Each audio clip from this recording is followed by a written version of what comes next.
who marries 3 women in a year, at 82, and expects no one to ask why. It started on a quiet spring morning in Georgia, when Gregory Harlan's latest wedding photo hit every gossip blog in the state. The man looked impossibly healthy for his age, standing beside a woman half his age, radiant in ivory silk.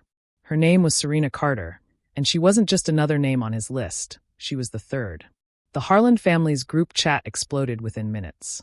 Vanessa, his oldest daughter, typed in all caps, "This is insanity. He's lost it." But Eli just stared at the photo longer than the rest.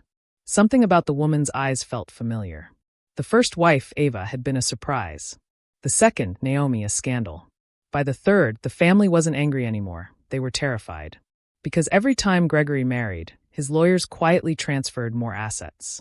Entire properties disappeared from the family trust. Offshore accounts drained and reappeared in unfamiliar names. But Gregory didn't care. He laughed it off at family dinners, teasing them about modern love and new beginnings.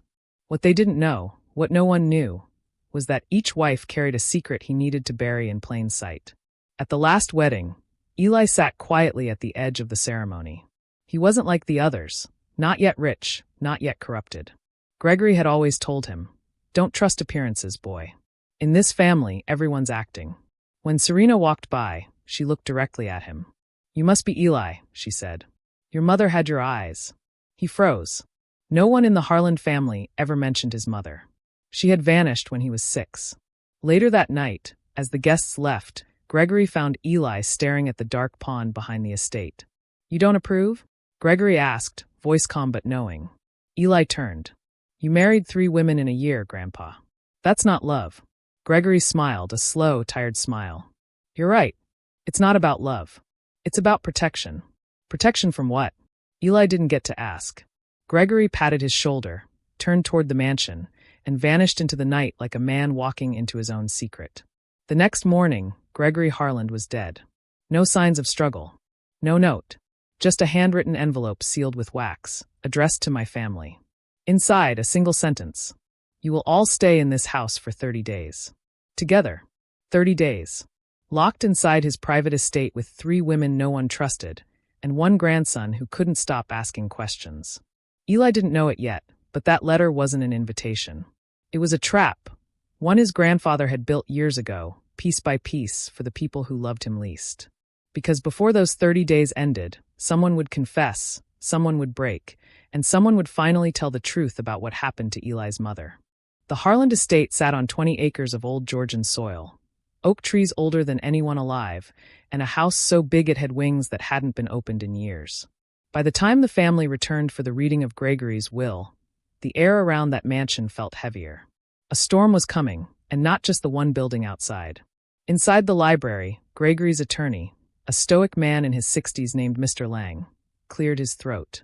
"The terms are simple," he said. "All heirs, including spouses, must remain inside this estate for 30 consecutive days. No contact with the outside world. No exceptions. Only those present at the end of the period will inherit." The family gasped in disbelief. Vanessa scoffed, "This is absurd. He can't trap us in here like we're contestants on a reality show." But Lang slid a second paper across the table, signed, notarized, and legally binding. "Actually," he said calmly, "he can." When the front gates clanged shut at sunset, the sound echoed like a verdict. Phones were collected. Internet access disabled. Every window is sealed. The Harlans were officially cut off. Eli stood near the staircase, watching the women. Ava whispered to Naomi. Serena lingered by a portrait of Gregory, tracing her fingers along the frame. Eli could feel something electric under the surface, like everyone knew more than they were saying. That night, over dinner, the tension thickened. Vanessa poured herself another glass of wine. "Let's be honest," she said, voice sharp. "You 3 women married my father for his money." Naomi didn't even flinch. "Funny," she said, smiling thinly. "He said the same about you." Ava set her glass down gently. "Gregory wasn't the fool you thought he was. He saw everything. Every theft, every lie." Vanessa's eyes narrowed. "What do you mean?" Ava leaned closer. "You'll see. He left us all something, but not what you expect." Later, Eli couldn't sleep. He walked the silent hallways, his footsteps echoing against the marble floors. That's when he saw Serena, standing in Gregory's study, the light of a single lamp outlining her face. She turned slowly. Couldn't sleep either? Eli nodded. I keep thinking about what Ava said. My grandfather knew something. Serena stepped closer. He knew everything. And if you're smart, you'll start asking the right questions. Her tone wasn't a warning. It was an invitation. The next morning, the family woke to find a sealed envelope placed on each bedroom door. Gregory's handwriting again, perfectly neat. Each letter contained one sentence. Your truth will free you or destroy you. That same morning, the power went out. The storm had arrived, pounding the windows with rain like angry fists. By midday, Richard, Gregory's son, lost his temper. This is manipulation, he shouted. He's punishing us from beyond the grave. But Eli noticed Naomi watching him closely. She wasn't shocked. She looked almost expectant. Why are you so calm? Eli asked her later. Naomi's lips curved faintly. Because your grandfather told me this would happen. Eli blinked. He told you? Yes. He said the real test didn't survive 30 days. It was surviving the truth. That night, Eli found himself drawn to the mansion's west wing, the part that had been locked for decades. When he pushed the old doors open, the smell of dust and cedar hit him. And there, on a table covered in cloth, lay a single photograph, his mother, standing beside Gregory and a much younger Serena. Eli's heartbeat thundered. Serena wasn't just one of Gregory's wives.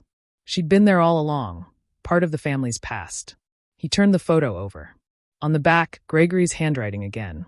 If you want answers, trust no Harlan but yourself. The storm hadn't stopped for 2 days. Thunder rolled across the Harlan estate like an angry heartbeat. Inside, everyone was beginning to fray. The power flickered, the air smelled of damp wood, and silence hung thick between forced conversations. Eli couldn't stop thinking about the photograph. His mother, Serena, and Gregory, all standing together like a family that never was. He needed answers, and Serena was the only one who could give them.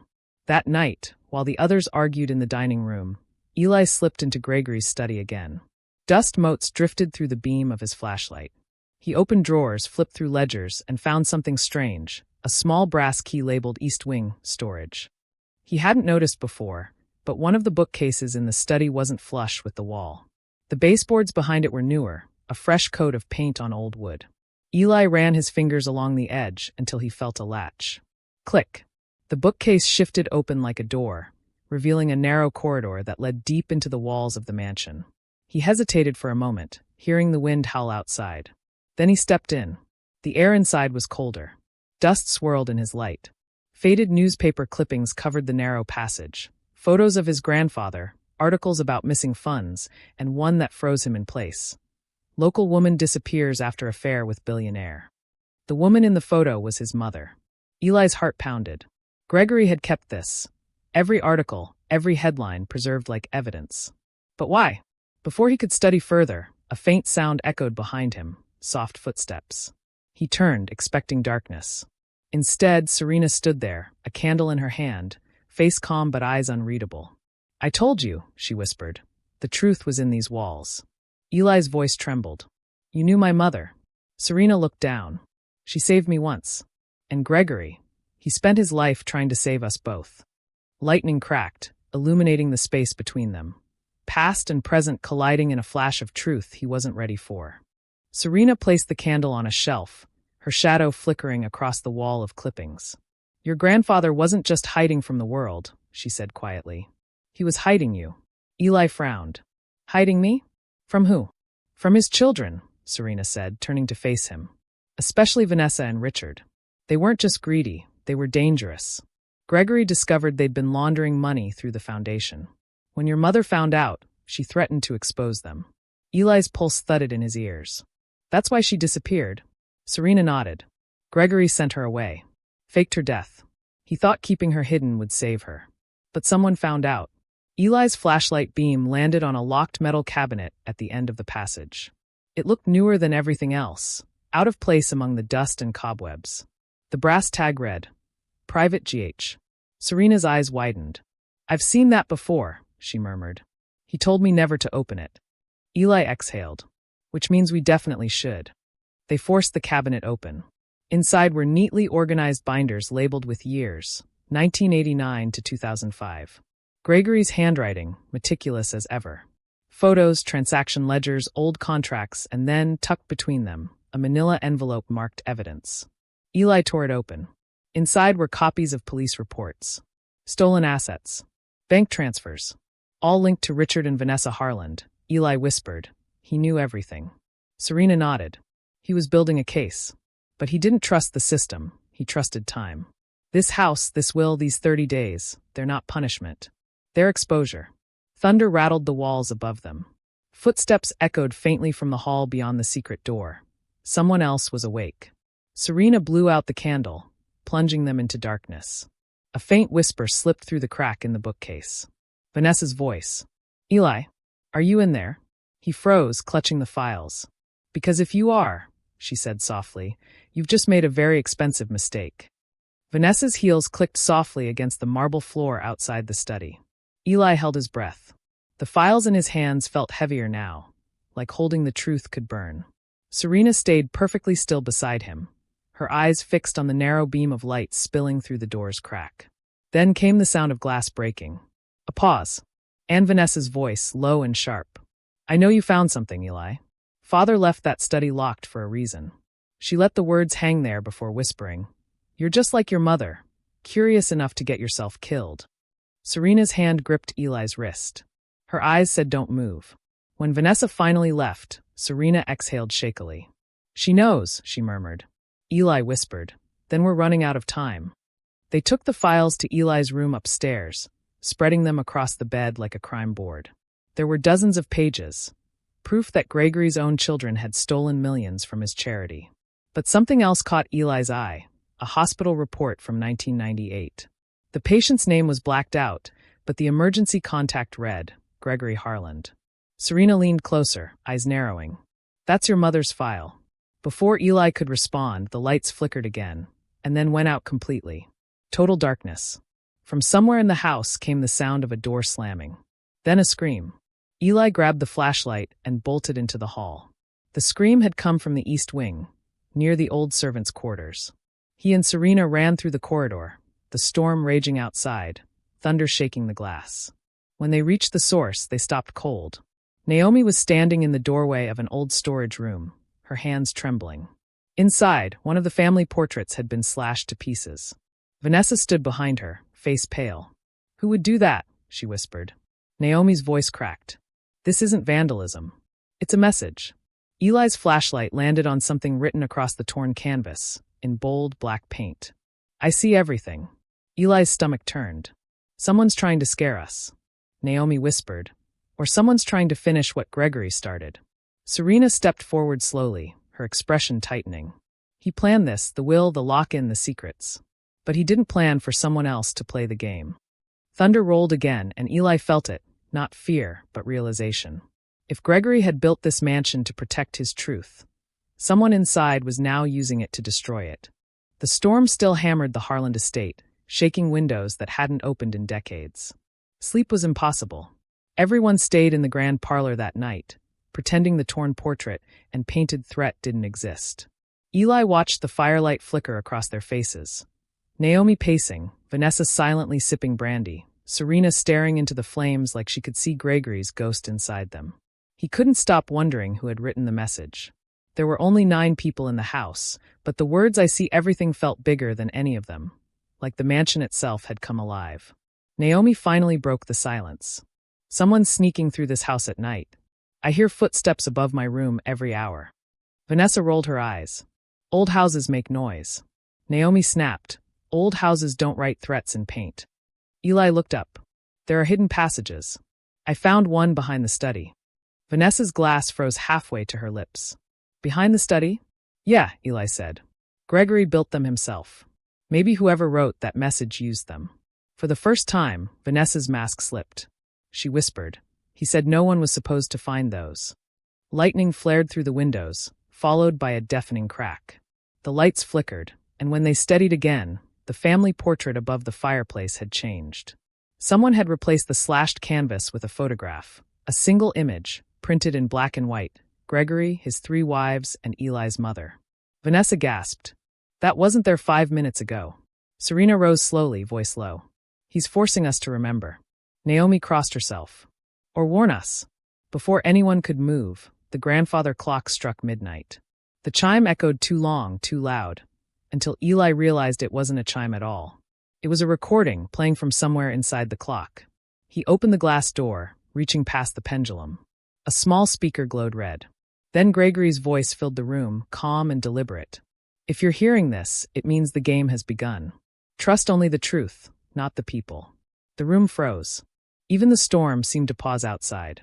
Vanessa whispered, "My God, he's still controlling us." The clock stopped ticking. The red glow inside its face didn't fade. It pulsed slow and steady like a heartbeat. Eli leaned closer. Beneath the speaker, a second button blinked. Serena touched his arm. He left more than one message. Eli pressed it. Gregory's voice again, distant but clear. "There are eyes in the house. They'll show you what I saw. But remember, truth is a mirror. It breaks everyone who looks too long." The recording cut off with a click. Then a hidden motor hummed. Across the room, a section of paneling behind the piano slid open to reveal an old security monitor, its screen covered in dust. Static filled the screen. After a few seconds, grainy footage appeared: black and white hallways, staircases, bedrooms. Cameras in every corridor. Gregory had been watching them long before he died. Naomi gasped. "He recorded us?" Serena shook her head. "No. Look at the date." The corner of the screen read April 17th, 1998. The night Eli's mother disappeared. Eli's throat went dry. The footage jumped, frames of Gregory arguing with Richard. Then his mother entering the same hall, clutching a suitcase. A flash, then static again. Vanessa whispered, "Turn it off." Eli refused. "Not until I see what happened." Suddenly, another window opened on the screen. A live feed from the present.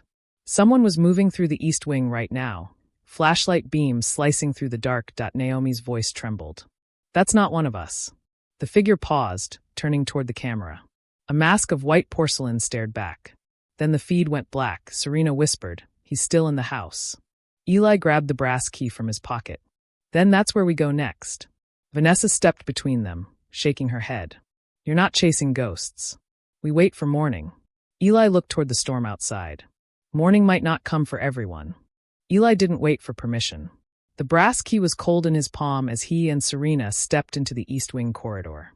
Naomi called after them, but her voice drowned beneath the thunder. The hallway stretched forever. Dusty paintings, cracked wallpaper, the faint hum of the house breathing. The cameras in the corners clicked faintly, still alive after decades. Serena whispered, "He wired this place himself." Every room. Every hallway. Eli's flashlight caught a new mark on the wall. Fresh fingerprints in black paint, pointing toward a door at the very end. When they reached the door, the brass plate read Servants' Archive. Eli turned the key. The lock clicked open, releasing a gust of cold, dry air. Inside stood rows of filing cabinets, covered in plastic and dust, and a single flickering light overhead. On the far wall, a monitor identical to the one in the parlor glowed faintly. Footage rolled again, different this time. The camera angle faced Gregory's private office. And there, on the recording, Vanessa and Richard were arguing. Gregory's voice cut through, sharp and commanding. "You'll ruin everything. If the foundation falls, so do you." The feed crackled. Another voice joined, the same calm tone that had spoken through the clock earlier. "Then let it fall." Eli froze. That second voice was Serena's. Serena's face went pale. "He must have recorded that without me knowing. That was years before he married me." Eli's mind spun. "Why were you even there?" She hesitated. "Because your mother asked me to watch him. She thought he was losing control. But she didn't know how bad it already was." Eli turned toward the monitor again. The footage shifted, showing the same office later that night. Gregory alone, hiding files in the floorboards. Then, from the corner of the frame, a masked figure entered and struck him across the head. Static swallowed the image. Serena's whisper barely rose above the wind outside. "That's the same mask we saw on the live feed." Eli clenched his jaw. Then whoever killed him might still be here. The power surged, lights flickered.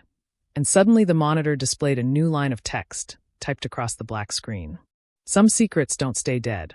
Behind them, the door slammed shut. The slam shook dust from the ceiling. Eli lunged at the archive door, twisting the handle until his palm burned. Nothing. From the other side came only silence. Serena's voice was calm but tight. "He planned this. Gregory always built fail-safes." Eli shone his light around the room. No windows, no other doors, only cabinets and the dead glow of the monitor. Then he noticed a seam running along the floorboards where Gregory had hidden files in the old footage. He pried it open with a metal ruler. Inside lay a velvet box the size of a Bible. A keyhole gleamed in its center, shaped like a diamond. Serena crouched beside him. "That wasn't in the video." "No," Eli said, "but he wanted us to find it." When he touched the box, the monitor behind them flickered alive again.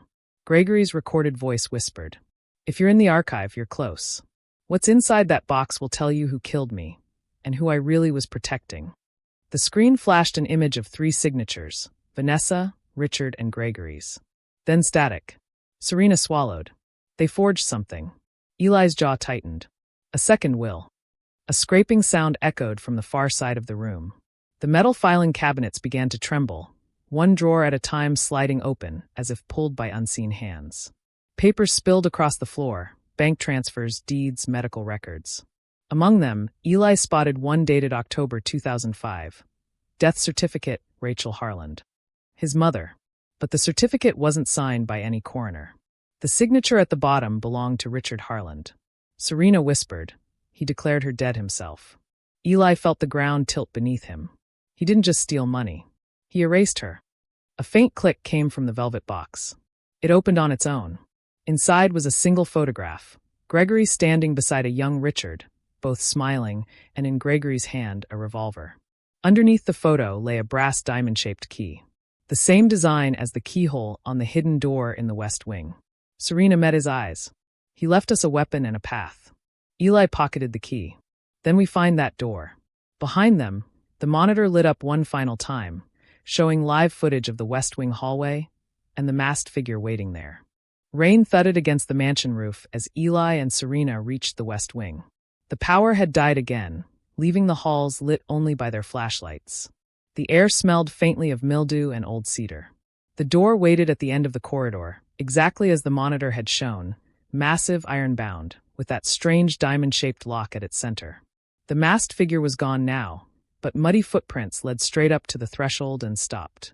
Serena whispered, "He's still here." Eli fitted the diamond key into the lock. It turned with a heavy click that echoed like thunder rolling down the hall. Inside lay a small chamber lined with mirrors. Not decorative ones, security glass, the kind used in interrogation rooms. Cables ran along the floor to a control panel against the wall. Dust coated everything except one clean spot in the center, a wooden chair facing a single camera. Serena swept her light across the mirrors. He built a recording room. Eli frowned. To watch who? A soft hum filled the space. The camera in the ceiling whirred, powering itself on. The monitor embedded in the wall flickered to life, showing a live feed. Not of them, but of Gregory Harlan sitting in that same chair, recorded years earlier. "If you've made it this far," his recorded voice said, "you're ready for the truth." Gregory looked older in the video but alert, eyes sharp as ever. "My children took what I built and turned it to rot. So I built this room, not for revenge but for protection. I recorded confessions. Every deal. Every lie. And one day, someone I trusted would finish what I couldn't." The image glitched. Behind Gregory, a shadow moved, the porcelain-masked figure, stepping silently into frame.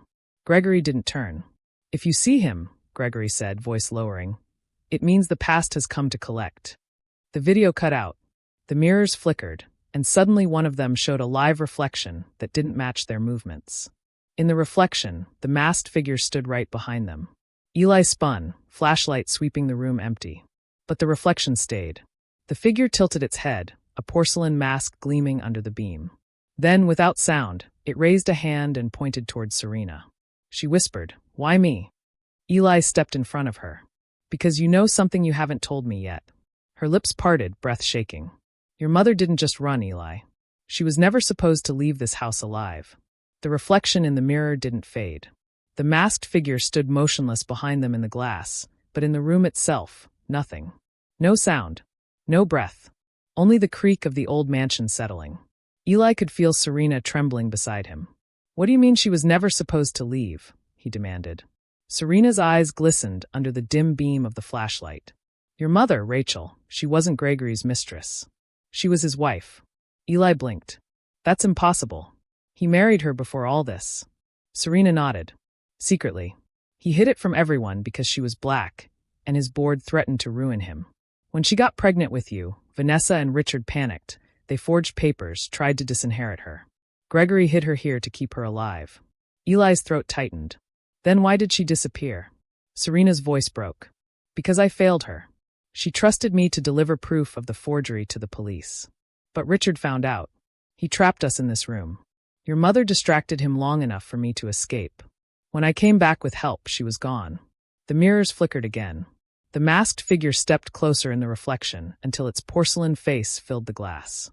For a split second, the mask cracked, revealing an eye behind it. A familiar one. Vanessa's. Eli staggered backward. It's her. Vanessa. The voice that came from the speaker above them was cool, controlled. You should have stayed out of the West Wing, Eli. Father left this mess for a reason. Serena grabbed his arm. She's been watching us through the system. She's controlling the cameras. Eli shouted toward the ceiling. You killed my mother. Vanessa's laugh echoed through the speakers, smooth and chilling. Your mother killed herself the moment she betrayed our family. Then the monitor blinked to life again, showing a live feed of Naomi standing alone in the parlor. The masked figure, now unmasked, approached her from behind. Eli froze. She's not in the West Wing anymore. Serena's voice dropped to a whisper. She's coming for the others. The mirrors shuddered, and a hidden door popped open behind them, revealing a passage drenched in red emergency light. Eli grabbed Serena's hand. We have to stop her before she turns this house into a tomb. They ran through the corridor, the mansion groaning around them like a living thing. Somewhere ahead, Naomi screamed, and the storm outside finally broke through a shattered window, rain pouring in as if the house itself was crying. Naomi's scream cut through the storm like glass. Eli and Serena sprinted down the West Wing corridor, shoes pounding over soaked floorboards. Lightning flashed through the tall windows, lighting the path for a heartbeat at a time. They burst into the parlor. The fire had died, shadows stretched long across the walls.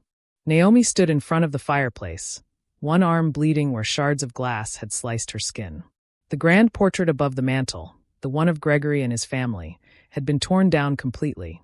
Eli ran to her. Naomi, where is she? Naomi pointed toward the hallway.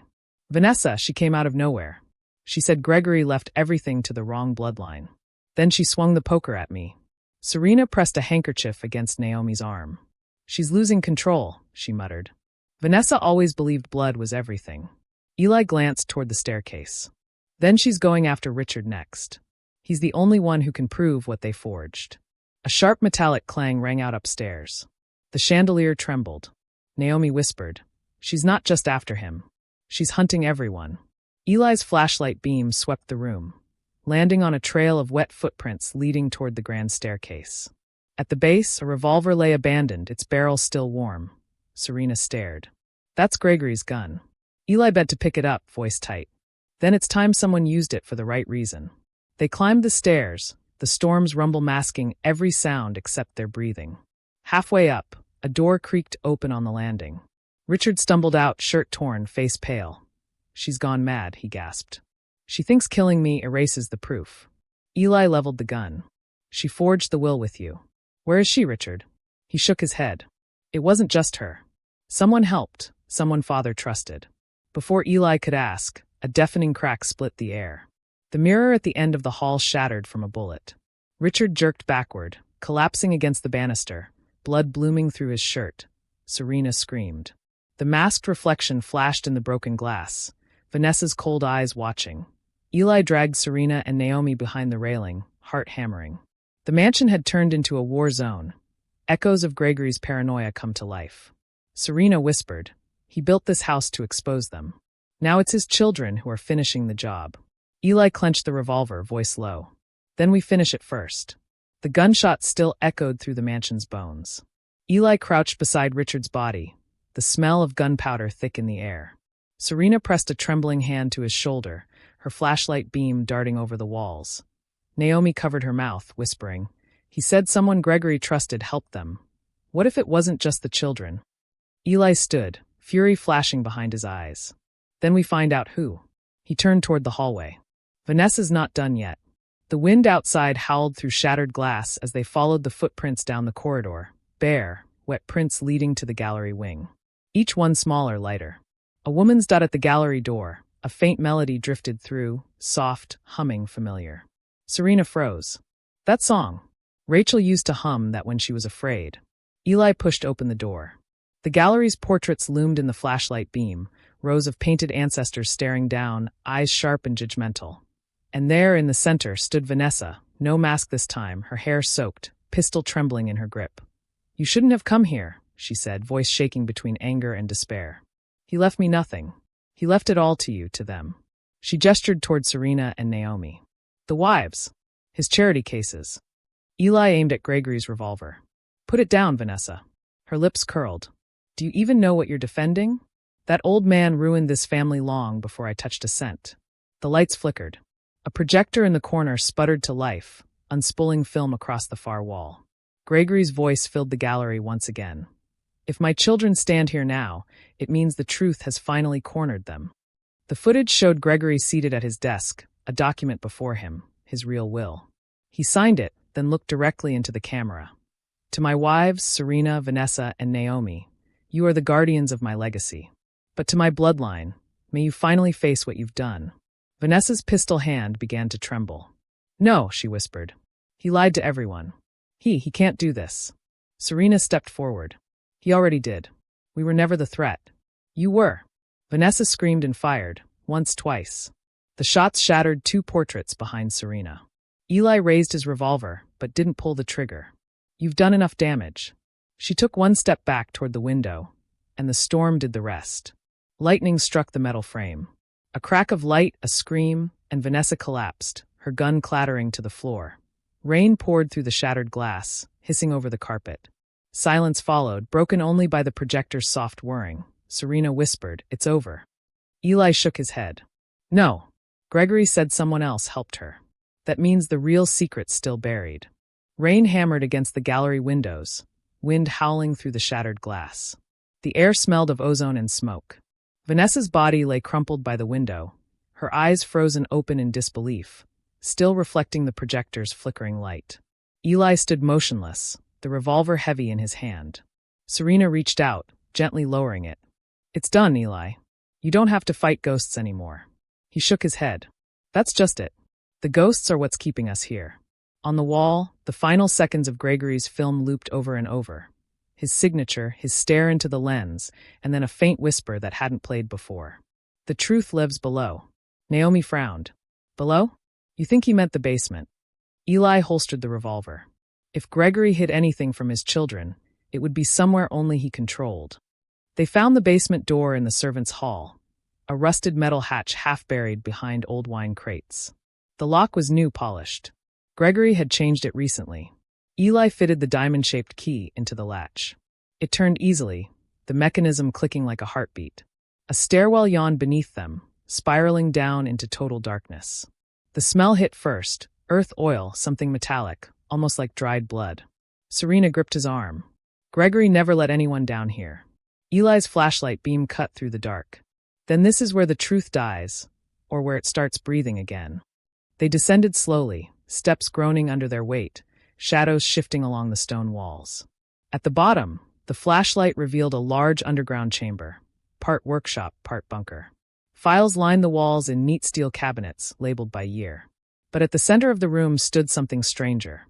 A hospital gurney draped in a sheet, connected to an old reel-to-reel tape machine. Serena's voice cracked. "He was experimenting down here?" Eli lifted the sheet, beneath it only bones. Small, fragile. Humans. Beside them, a nameplate rested on the gurney, Rachel Harland. Naomi gasped, hand over her mouth. "Oh my God!" Eli staggered back. "No, this can't be her." Serena knelt beside the remains, eyes wet. He didn't bury her. He preserved her. Eli pressed play on the tape recorder. The reels spun, crackling with static before Gregory's voice filled the room, older, weaker, broken. "Rachel's gone. They took her from me. But if they ever find this, let it be known, she didn't die by my hand. I kept what was left to remind them what greed costs." The tape hissed, then a new voice entered, one Eli didn't recognize at first. "Sir, it's done. The papers are forged. No one will know." Serena's face paled. "That voice. I know it." Eli froze. "Who?" She whispered. "That's the butler. Henry." Eli clenched his fists. Henry was Gregory's most loyal man. He was supposed to protect her. Naomi shook her head slowly. He protected the family, just not the right side of it.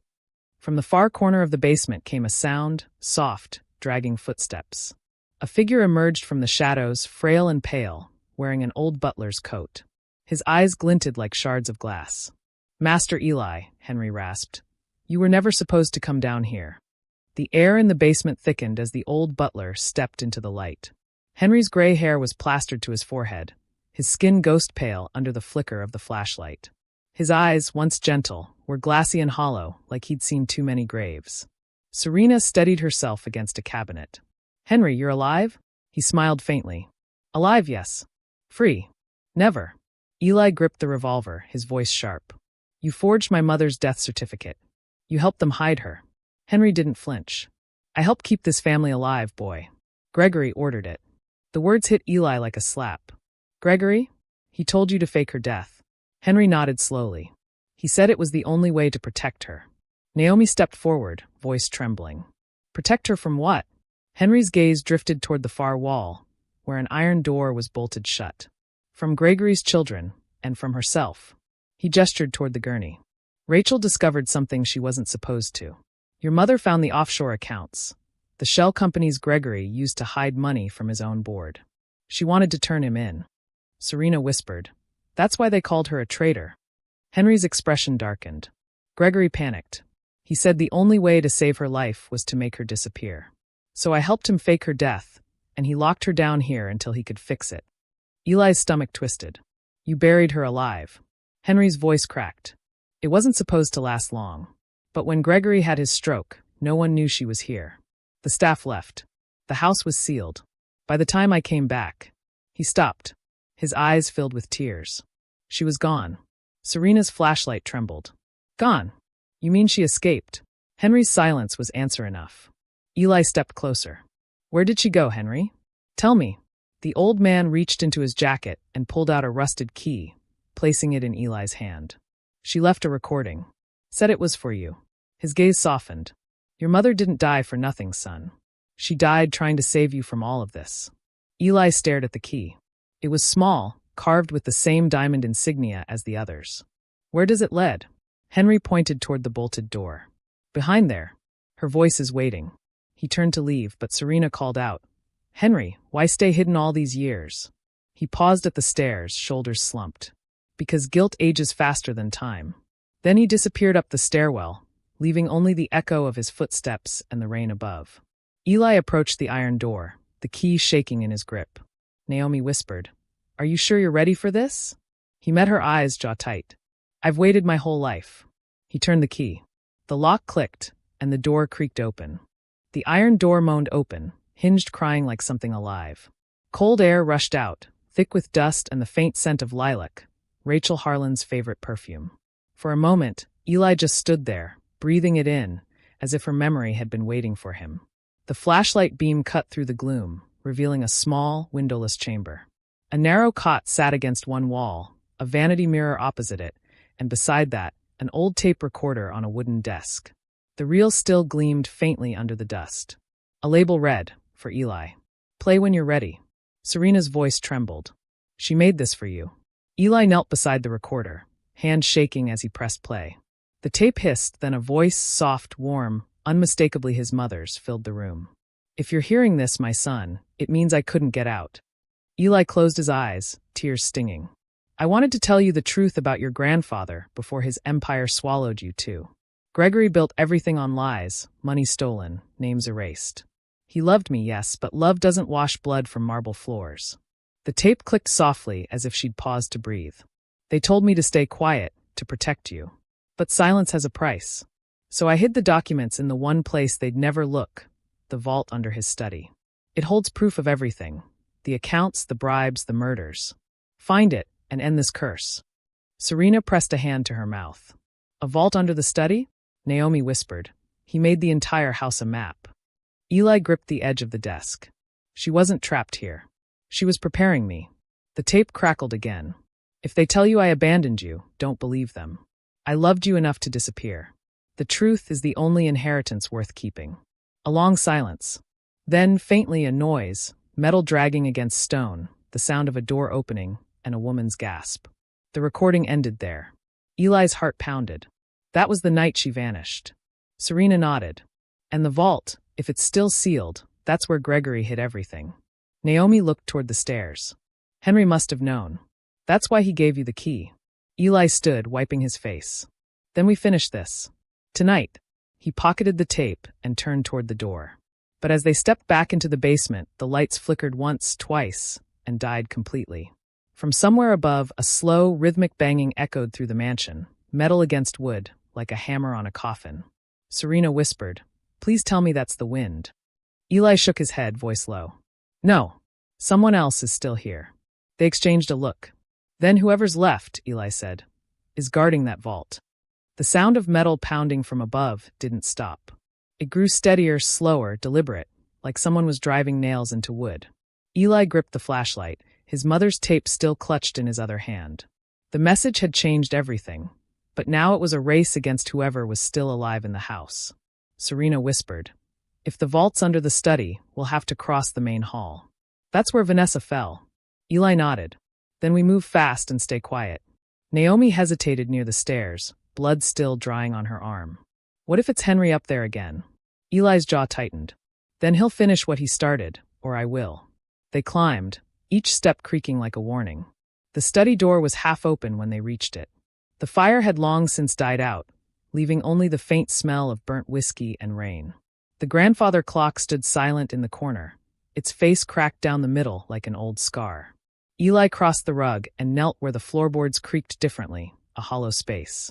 He pressed along the edge until one board shifted. Beneath it lay a brass lever. Serena crouched beside him. "Your mother said the vault holds proof of everything. Once we open this, there's no going back." He met her eyes. "That's the point." He pulled the lever. The rug shifted as the floor beneath the desk split open with a hiss of air and the groan of hidden machinery. A narrow staircase spiraled down into the glow of amber light. At the bottom, a heavy steel door waited, engraved with the Harlan crest. Two interlocking hands clutching a serpent. Naomi shuddered. "That's not a family crest. That's a warning." Eli tried the handle. Locked. Serena scanned the frame, spotting a keyhole identical to the others. She pulled the rusted key Henry had given Eli from his pocket. "Try it." The key turned with a metallic snap, and the door rolled open, revealing a vault unlike anything they expected. Rows of filing cabinets, safes, and stacks of old ledgers filled the room. The walls were lined with photographs, blackmail, evidence, and deals with politicians, judges, and CEOs. The Harlan name was everywhere. Serena whispered. He was controlling half the city. Naomi ran her fingers along the files. No, he was protecting himself from them. Eli walked to a small desk in the center of the vault. On it sat an open folder labeled Rachel Harlan, property transfer. Inside were deeds, offshore accounts, and one more shocking line, executor, Henry Alcott. Serena's voice dropped. The butler wasn't working for Gregory. He owned it all after the stroke. Eli felt his stomach twist. Then who really killed my mother? A sudden creak echoed from above. Footsteps, slow, deliberate, descended the stairs. Serena drew a sharp breath. We're not alone. Eli grabbed the revolver from his coat, aiming toward the stairwell. Henry's voice floated down, calm but strained. You shouldn't have opened it, Eli. Some truths don't set you free. They bury you beside the others. Eli steadied his hand. Then start digging, old man. The amber lights flickered against the vault's metallic walls as Henry stepped into view. His face was pale, wet from the rain, his eyes sunken deep like two empty wells. He looked more ghost than man, but his voice, steady, grave, filled the space. Eli, he said quietly, you weren't supposed to open that door. Eli kept the revolver raised. And you weren't supposed to kill my mother. Henry tilted his head, a faint smile cracking through. Kill her? No, boy. I saved her. But saving comes with a price your grandfather never paid. Serena's voice cut through the tension. Then tell him the truth, Henry. You owe him that much. Henry exhaled, trembling. Gregory built this empire by buying silence. Politicians, bankers, even his own blood. Rachel found the records, proof he'd been laundering money through charities for decades. When she threatened to expose him, Gregory begged me to stop her. But I couldn't do it. Eli lowered the gun slightly. So what happened? Henry looked around the vault, the ledgers, the photos, the evidence, and his expression softened. I hid her. Down there in the chamber. I told Gregory she was dead. He believed me because he wanted to. Serena frowned. Wanted to. Henry's eyes glistened. He needed a reason to repent. He wanted to punish his children for their greed, and Rachel's death gave him the excuse. That's when he started building this vault. This, he gestured around them, isn't a tomb. It's his confession, Naomi whispered. Then where did Rachel go? Henry's voice broke. She escaped. 2 years later, she came back here under another name. She lived in plain sight, among the people Gregory ruined. Eli's stomach dropped. You're lying. Henry met his gaze. She called herself Serena's aunt. Serena blinked, confused. My aunt. Henry nodded slowly. She watched over you from the shadows, Serena. She made sure Gregory never touched you, never found out you were Rachel's goddaughter. She built this plan with me, to make sure one day Eli would find the truth. The silence was heavy. Eli's pulse thundered in his ears. You mean all of this, the wives, the will, the lockdown, it was never about money? Henry shook his head. No, it was about redemption. Gregory's will wasn't punishment, it was proof. He wanted his descendants to live through their own corruption and come out clean. Serena stepped forward, her eyes wet. Then who killed Rachel? Henry's face darkened. She died protecting that tape you just played. Your mother's death wasn't an accident. One of Gregory's children found her before she could leave again. Eli's voice cracked. Which one? Henry's hand trembled as he pointed to a drawer. The answer's in there. But once you open it, there's no turning back. Eli moved toward the drawer, his heart pounding so loud it drowned out the storm outside. He pulled it open. Inside was a faded photograph. Gregory's eldest son, Victor Harland, stood beside a younger version of Henry, both holding shovels. Behind them, a mound of fresh dirt. Eli's voice came out a whisper. He killed his own sister. Henry nodded. And Gregory knew. He covered it up to keep the empire intact. Serena swallowed hard. So the real monster wasn't Gregory, it was Victor. Henry closed his eyes. Every kingdom has a traitor. Every traitor becomes a king. Eli turned to Serena. Then it's time to end this kingdom. Thunder rolled over the Harland estate as headlights cut through the storm. The sound of tires against wet gravel echoed like distant gunfire. Inside the mansion, Eli stood frozen at the top of the stairs, the revolver heavy in his grip. Serena was beside him, breathing hard, eyes locked on the front doors. Naomi whispered, Who would come here in this weather? Eli's voice was low, cold. Victor. The double doors burst open. A man in his late 50s stepped inside, soaked in rain but sharp as a blade in a black coat. Victor Harland looked like Gregory reborn. Tall, proud, the kind of man who smiled only when he was winning. Home, he said, surveying the wreckage of the house. Finally, Victor's gaze drifted upward, locking onto Eli. I was wondering when you'd start digging where you didn't belong. Eli raised the revolver. You buried your sister. You don't belong here. Victor laughed, slow and deep. You think that's new? This family has been burying people for generations. Gregory taught me well. Serena took a step forward. Rachel was trying to save you all from yourselves. Victor's eyes flicked toward her, a spark of recognition. Ah, one of the widows. His grin widened. He had a type, didn't he? Eli's hand tightened on the trigger. Don't talk about them. Victor stepped closer, unbothered. Relax, boy. You've been living in my shadow your whole life. You just never knew whose blood ran under your name. Henry appeared from the hall, his face pale. Victor, stop this. Gregory wanted peace. Victor turned sharply. Peace. He left us all to rot while he played God with his will. You helped him, Henry. You made us prisoners in our own home. Eli snapped. You killed Rachel. Admit it. Victor's expression hardened. She was going to destroy everything my father built. She betrayed us. Serena's voice rose, trembling with rage. She was your sister. Victor pointed at Eli. And he's the result of her betrayal. The bastard grandson who inherits everything while the rest of us fade into footnotes. Eli's breath caught. You think this is about inheritance? This is about murder. Victor's grin vanished. Then let's end the family business. Before Eli could move, Victor pulled a small pistol from his coat. The sound cracked through the hall like thunder. Henry gasped, staggered, and collapsed onto the marble. Serena screamed. Henry! Eli fired back. 2 shots, one slamming into the wall behind Victor, the other grazing his arm. Victor ducked behind the staircase, laughing through the pain. "You've got your mother's aim, boy." Eli rushed down the steps as Serena dragged Henry out of the open space. Blood spread beneath him like ink on paper. Henry's voice was a rasp. "Eli, the vault, destroy it. Don't let him take it." Henry's hand slipped, revealing a small detonator in his palm. Gregory built a failsafe, if the wrong heir opened the vault. Eli froze. "You mean it's rigged?" Henry's breath rattled. "It's justice."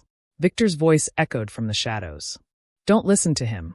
That vault is mine. It's proof of what Gregory owed me." Eli turned toward Serena. "Get Naomi. Get out." Serena hesitated. "What about you?" He glanced at the detonator. "I'm ending this." The storm outside tore at the windows, thunder shaking the walls as if the mansion itself was warning them to stop. But inside, the war for the Harland legacy had already begun. Eli crouched behind the overturned table, the detonator still slick in his palm. Across the hall, Victor's pistol gleamed in the lightning flash. Between them, Henry lay motionless, his blood a dark reflection of everything Gregory had ever built. "Put it down, Eli," Victor shouted. "You don't understand what that button does." Eli's voice came low and steady. "I understand enough. You'd rather see this family rot in gold than burn in truth." Victor laughed, a sound that chilled the air. "You think your mother wanted this? She built this empire too. The difference is, she didn't have the stomach to keep it." Eli rose from cover, eyes blazing. "She had a conscience. That's what you call weakness." Serena rushed in from the corridor with Naomi at her side. "Eli," she called. "The storm's flooding the west wing. We have to leave." Eli shook his head. "Not until this ends." Victor stepped out from behind a pillar, bleeding from his arm but smiling like a wolf. "Then let's finish it, boy. You and me, Harland against Harland." Eli raised his revolver again. "No, Victor. It's not Harland against Harland anymore. It's truth against blood." The two men circled each other, lightning illuminating the shattered portraits of their ancestors on the walls. The mansion groaned, as though it too was tired of keeping secrets. Victor lunged first, one deafening shot. The bullet tore through Eli's sleeve, grazing his arm. Eli fired back, the revolver bucking in his grip. The shot hit Victor's shoulder, spinning him into a marble column. He grunted, dropping his pistol, but then laughed through his teeth. "You've got his fire, I'll give you that." Eli's voice cracked with fury. "I'm not him." Victor's grin widened. "Oh, but you are. You think Gregory didn't plan this? You think you being here now is coincidence? You were his insurance. His reset button." Eli froze. "What are you talking about?" Victor staggered upright, clutching his wound. "Gregory's last order was simple. If the bloodline fails, erase the line. That detonator in your hand, he made it for you." Serena stepped forward, shouting over the thunder. "Eli, don't listen to him." But Victor's words cut deeper. "He groomed you for this, Eli. The honest one, the moral one, the executioner of his legacy. Why else would he leave you the will's final clause?" Eli glanced down at the detonator, his reflection staring back at him in its polished surface. For a moment, he saw Gregory's cold blue eyes in his own. "No," Eli whispered. "He didn't control me. Not anymore." He raised the detonator, thumb trembling over the button. Victor shouted, "You'll destroy everything." Eli's voice was steel. "That's the point." He pressed the button. A deep rumble shook the floor. The vault door below groaned open, and then a thunderous blast ripped through the mansion's foundation. Fire and dust erupted through the hall, swallowing portraits, chandeliers, and secrets alike. Victor screamed as the blast wave hurled him backward into the marble steps. Serena grabbed Eli's arm, dragging him toward the doorway as smoke filled the air. "Move," she cried. They stumbled through the burning foyer, the ceiling cracking above them. Flames consumed the staircase, portraits of the Harland family peeling away in the heat like paper lies. They burst through the front doors into the rain-soaked courtyard, collapsing onto the gravel as the mansion behind them roared like a dying beast.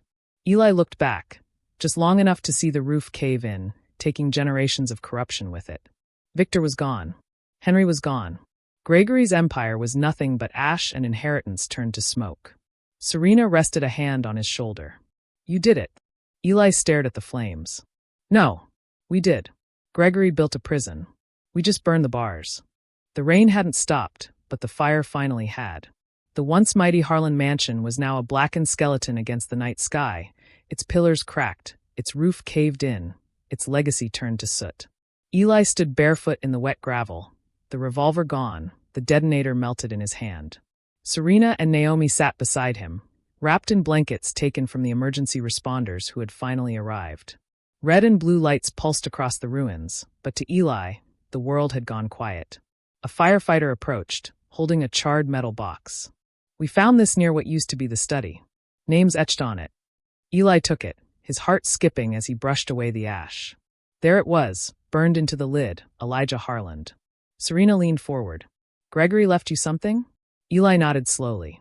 "He always leaves something." Eli carried the box toward a nearby bench under a dying oak tree.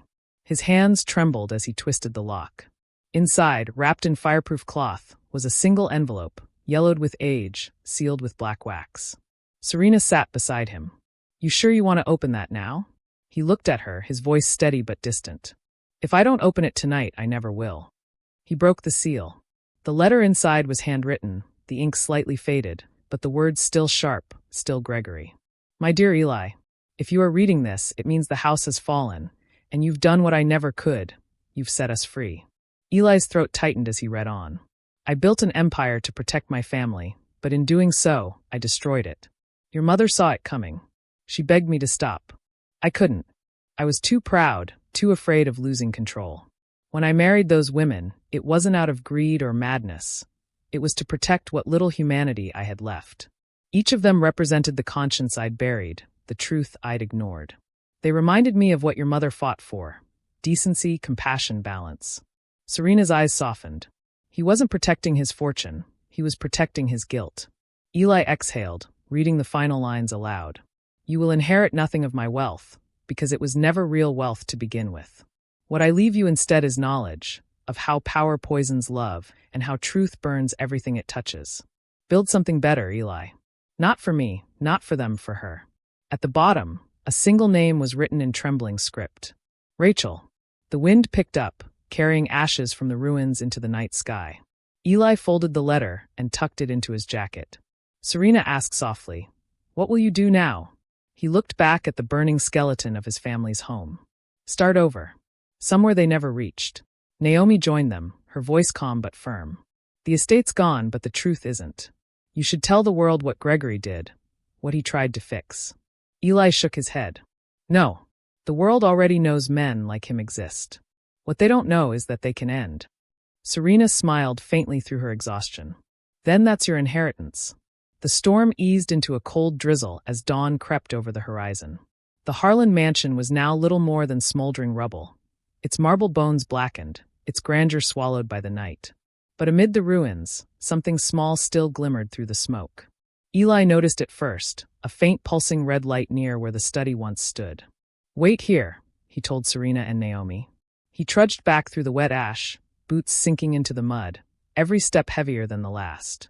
The blinking light came from a small fireproof case, half buried in debris. It wasn't destroyed, just cracked. Inside, a single cassette tape waited, labeled in shaky handwriting. "Rachel, final cut." Eli's heart pounded. "Mom."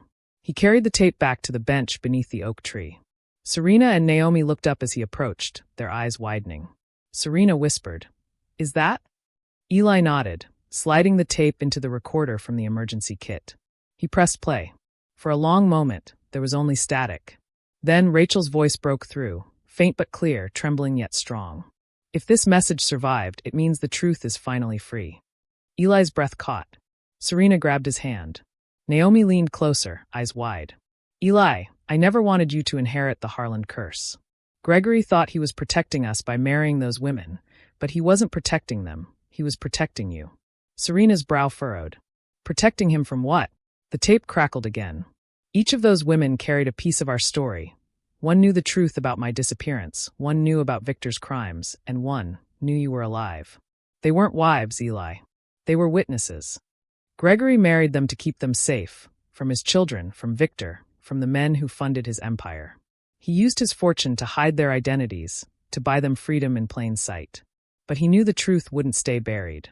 He built his will so that when he died, the three of them would bring you back here, to finish what I started." Eli's eyes welled with tears. He knew all along. Rachel's voice softened. "Don't hate him, Eli. He was a broken man trying to fix a world that broke him first. But you were born to build something new. Not a dynasty, A life. Tell their stories. All of them. The tape clicked, paused, then ended with one final whisper, barely audible through the static. You were always the light, Eli. Don't become their shadow. The tape stopped. Silence hung between them, heavy, sacred. Eli looked out at the smoke curling from the ruins. All this time, it wasn't about money or control. It was about witnesses. Serena nodded slowly. And now you're the last one left to tell it. Naomi wiped a tear. Then tell it right. Eli rose, slipping the cassette into his jacket pocket beside Gregory's letter. I will. Not as a Harland. Just as Eli. They walked together toward the road as the first sunlight broke over the horizon, illuminating the ashes that once held a billion-dollar secret. Behind them, the Harland estate smoldered quietly, its power finally gone, its ghosts finally at peace. 3 months later, the Harland estate was gone, cleared, fenced off, and marked for investigation. But the story it left behind had just begun to ripple across the world. Eli sat on a wooden bench overlooking the water in Savannah, Georgia, the city his mother once dreamed of running away to. The morning sun shimmered off the harbor as seagulls cried above the waves. The tape recorder sat beside him, the same one that had carried his mother's final words. Across from him, Serena adjusted a small camera on a tripod. Ready? She asked softly. Eli nodded. Let's do it. She hit record. Eli looked straight into the lens. His voice was calm, steady. My name is Elijah Harland. I was born into a family that built its fortune on silence and blood. I'm here to break that silence. He pressed play on the tape. Rachel's voice filled the air again, soft but unflinching, describing the corruption, the blackmail, the manipulation that shaped the Harland Empire. Eli continued. For decades, my grandfather's name stood for power. But the truth is, he tried to undo what he built. And his final act wasn't revenge. It was redemption. Serena lowered the camera slightly, watching him speak. Not as a survivor, but as a man who'd finally become what his mother wanted him to be, honest. When the video went live, the world exploded. Within hours, major news outlets replayed fragments of Rachel's recordings. The Harland Empire's surviving board members resigned overnight. Investigations reopened. Bank accounts froze. But beyond the headlines, something deeper happened. People began sharing their own stories. Of families that hid their sins behind wealth. Of legacies that destroyed rather than protected. The Harlands had become a mirror for everyone else. Naomi watched the coverage from Serena's apartment, tears in her eyes. He did it, she whispered.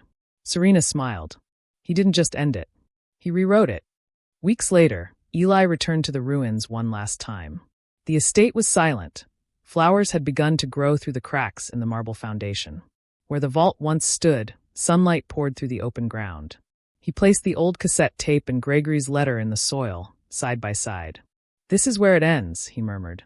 And where it begins again. A gentle wind rustled the trees. For a moment, it almost sounded like a voice, his mother's, soft and proud. You were always the light, Eli.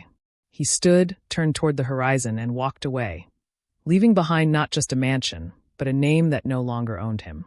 Serena waited by the car. So what happens now? She asked. Eli smiled faintly. Now, we live. That's something no Harland ever really did. They drove off as the camera lingered on the ruins, smoke long gone, silence finally peaceful. In the end, Gregory Harland didn't build an empire, he built a lesson. That truth, once freed, burns everything it touches. But from the ashes, something better can grow. And maybe, that's what inheritance was always supposed to mean. If you've ever carried a family secret, tell it. If you've ever been told to stay quiet, speak. And if your story burns everything around you, let it. Because sometimes fire isn't the end. It's the only way to begin again. Comment below where you are watching from.